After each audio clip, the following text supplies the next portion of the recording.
नमस्कार, आप देख रहे हैं तिवारी गौतम 90 बिहार के मधुबनी जिले के जयनगर प्रखंड अंतर्गत बेल्ही पूर्वी पंचायत स्थित पंचायत सरकार भवन में आयोजित सहयोग शिविर में जिलाधिकारी आनंद शर्मा एवं पुलिस अधीक्षक योगेंद्र कुमार पहुंचे, जहां ग्रामीणों की समस्याओं को सुनते हुए विभिन्न सरकारी योजनाओं की विस्तृत जानकारी दी गई। शिविर में बड़ी संख्या में स्थानीय ग्रामीण, जनप्रतिनिधि एवं विभिन्न विभागों के पदाधिकारी मौजूद रहे।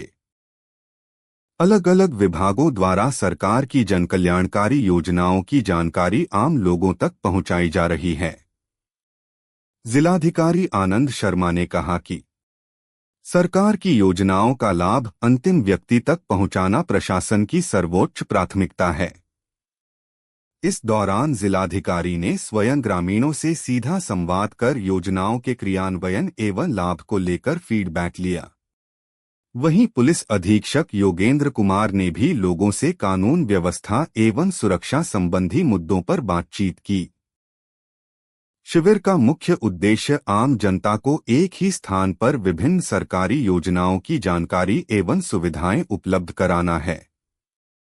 खबर तिवारी गौतम 90 शिव शंकर चौधरी की रिपोर्ट, मधुबनी बिहार। लेकिन जब तक इसकी चेतना गांव के स्तर पे नहीं होगी, जब तक गांव पूरा का पूरा इस चीज को पूरी प्रतिबद्धता के साथ इस चीज को नहीं उठाएगा, चाहे एक वक्त की रोटी कम खाएं, लेकिन अपने बच्चे की पढ़ाई से समझौता नहीं करिएगा, क्योंकि वही शिक्षा ही इकलौती ऐसी चीज है जो कि पूरे के पूरे परिवार की, पूरे के पूरे गांव की तस्वीर बदल देने की ताकत रखती है। इसलिए पूरे के पूरे गांव चाहे किसी और बिंदु के ऊपर, बात के ऊपर एक बार के लिए संतोष कर भी लीजिएगा, लेकिन शिक्षा के बिंदु पे कभी भी संतोष मत करिएगा। एकदम एकजुट होकर शिक्षा के लिए अगर कहीं कोई कमी है तो आवाज जरूर उठाइएगा, क्योंकि ये बच्चे ही हमारे लिए सबसे इंपॉर्टेंट है। इसलिए सभी इतनी माताएं बहनें यहाँ पे बैठी हैं, और हर माताएं बहनें के लिए अपने बच्चे से बढ़कर कुछ नहीं है। सब कुछ दुनिया में बाद में आता है, उनका बच्चा ही सर्वोपरि है उनके लिए।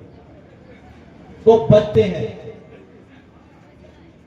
उतना ध्यान आप दीजिए।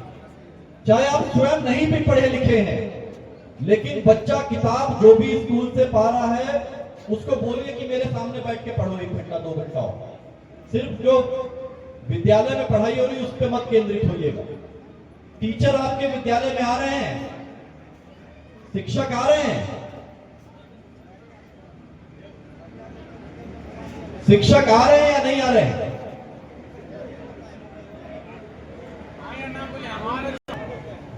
तो अगर कोई शिक्षक विद्यालय में नहीं आता है तो यहाँ पे कई युवा बच्चे भी हैं, सोशल मीडिया चलाते होंगे, तो हमारा जो फेसबुक पेज है मधुबनी डिस्ट्रिक्ट एडमिनिस्ट्रेशन का, उस पे एक अलग से गूगल फॉर्म रखा हुआ है। अगर कोई शिक्षक नहीं आता है उसमें आप सीधे इन्फॉर्म कर दीजिए, वो इन्फॉर्मेशन सीधे मेरे पास आ जाएगी। उसकी इंक्वायरी करा के फिर ऐसे शिक्षक के ऊपर बहुत बड़ी कार्रवाई करेंगे। लेकिन किसी भी हालत में शिक्षा से कॉम्प्रोमाइज पूरा गांव कभी भी मत करिएगा। एकदम एकजुट होकर शिक्षा के लिए कार्य करेंगे सभी लोग। ये जितनी योजना, उन योजनाओं का लाभ लीजिए, लेकिन इन योजनाओं के लाभ से ज्यादा इंपॉर्टेंट है आप सभी की चेतना। आप सभी अपने बच्चों के लिए वो चेतना की जागृति सबसे इंपॉर्टेंट, इसलिए वो ध्यान रखिएगा। नासा के सबसे पहले बंद करवाइए। नासा बहुत चल रहा है, सब दिया पुता नासा में घुस गया। धौली टोल से कहां से आ रहा है? कौन कहते हैं? कहां से रहा है? नहीं, ये आता कहां से जो आप बोल रहे हैं? नासा बंगाल से आता है, तो पकड़ाया है, नहीं गांवों में बेच रहा है। सब भी पढ़ाई लिखाई कर बिगड़ गया है नासा में। पिछले माई बाप पे मोजर नहीं कर रहा है, क्या पढ़ा रहे, रोटी कम खागा, भात कम। चौकीदार कौन है यहाँ इस गांव के? नासा के सबसे पहले बंद हो गया, समझ गया माता जी आपसे। चौकीदार कौन है इस गांव के? इस गांव के चौकीदार कौन है?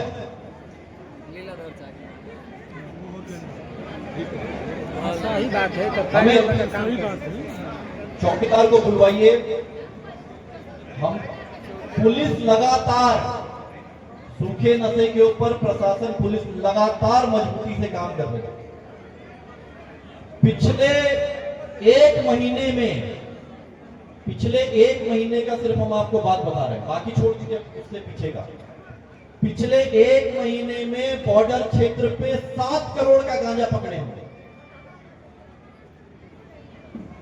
और कई ग्राम जो है ब्राउन शुगर पकड़े हैं और लगातार सूखे नशे के ऊपर छापेमारी चल रही है। लाखों रुपए का जो है जुर्माना लगाया गया सूखे नशे के ऊपर। अभी भी आपके माध्यम से अगर कोई और खबर आती है, प्रशासन पूरी तरीके से प्रतिबद्ध है। जो भी सामने आएगा हम लोग कार्रवाई करने से चूकेंगे नहीं। इसमें सूखे नशे पे हमारा 0 टॉलरेंस है। आप माता जी जो भी आपके पास अगर कोई बिंदु है इस पे, ये एक आदमी भेजो यहाँ से, उनको अलग से बैठ के उनसे जो भी इंफॉर्मेशन उसको नोट करवाएगा। रखो, एक लगाओ और हम लोग इस पे त्वरित कार्रवाई करेंगे। इसमें हम लोग की तरफ से कोई कॉम्प्रोमाइज नहीं है। सूखे नशे पे एकदम कड़ी कार्रवाई। जो भी सामने आएगा उसको किसी को छोड़ेंगे नहीं। चलो राजीव कंटिन्यू करो। हेलो,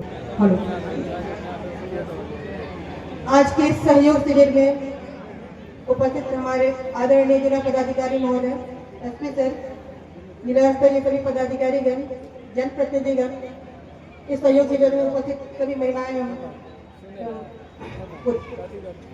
सभी को मैं ललिता कुमारी, जिला प्रोग्राम पदाधिकारी, सादर अभिनंदन करते हैं। ICDS के बारे में आप लोग को व्यापक जानकारी नहीं होगी, हमको पता है। केवल आप लोग आंगनवाड़ी को एक पोषाहार के रूप में, वितरण केंद्र के रूप में जानते हैं। आज हमको अवसर मिला है, हम जब बताना चाहते हैं क्या पूरे आंगनवाड़ी में क्या सब होता है। हमारा काम शुरू होता है, हमारा जो उद्देश्य है, जो 0 जब बच्चा गर्भ में आता है वहां से लेके 6 साल तक के बच्चों का पूरा शारीरिक विकास करना, मानसिक विकास करना, उसके लिए जो भी कर सकते हैं, जो भी बहुत सारी सेवाएं हैं जो हम लोग आंगनवाड़ी सेंटर के माध्यम से देते हैं, उसको आज हम विस्तार से थोड़ा बताएंगे। सबसे पहला है कि वहां पे हम लोग पूरक पोषाहार देते हैं, जो हमारा उसके 3 कैटेगरी है। एक तो जो गर्भवती होती है उनको दिया जाता है। बच्चा जब जन्म ले लेता है, 6 महीने का होता है तो धात्री माताएं कहलाती है, उनको भी पोषाहार दिया जाता है।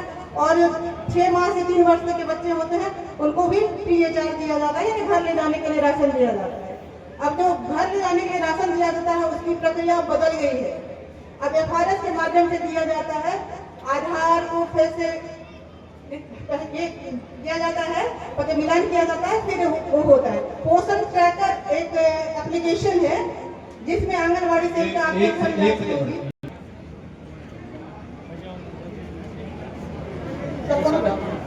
या कोई भी इनको आंगनवाड़ी सेविका को बुलाइए जो आपके हिसाब से ये सारे बिंदु अच्छे से बता सकते हैं। नहीं, उनको बता देंगे, आप साथ में उनको हेल्प करिए। जब तक वो आते हैं तब तक और बताना चाहते हैं। आप कंटिन्यू करिए जब तक वो। दूसरी सेवाएं है हमारा स्कूल पूर्व शिक्षा। 3 से 6 वर्ष के लिए हमारा स्कूल पूर्व शिक्षा होता है। आंगनवाड़ी पर बच्चे जाते हैं और वहाँ आंगनवाड़ी सेविकाएं, एक हमारा ECC करके सिलेबस है, सिलेबस के अनुसार उनको वहाँ पढ़ाना होता है। वहाँ ABCD और 1 2 3 नहीं पढ़ाना है, उनकी छोटी बात जैसे कविता के माध्यम से कुछ सिखाना है, कुछ कहानी के माध्यम से उनका डेवलपमेंट करना है। यानी कि जैसे चावल चुनने की प्रक्रिया है, ये भी हमारा एक लर्निंग है। आंगनवाड़ी सेंटर में उसको सेविकाओं को करना है, कूदना है, शब्दों की पहचान करना है, सुन पाता है कि नहीं सुन पाता है, इसको डेवलप करना है। जैसे कोई रंग है, रंग पहचान पा रहा है कि नहीं, ये आंगनवाड़ी सेंटर में सेविका को सिखाना है। शायद आप लोग को नहीं पता होगा इसलिए हम बता रहे हैं, ये सब काम उनका है। जैसे आकार है, चतुर्भुज है, क्या है, ये आकार की पहचान उनको करवानी है। ये सब आप लोग को देखना पड़ेगा जो कि आपकी सेविकाएं बच्चों को सिखा रही है कि नहीं सिखा रही है। जितने पर्व त्योहार हैं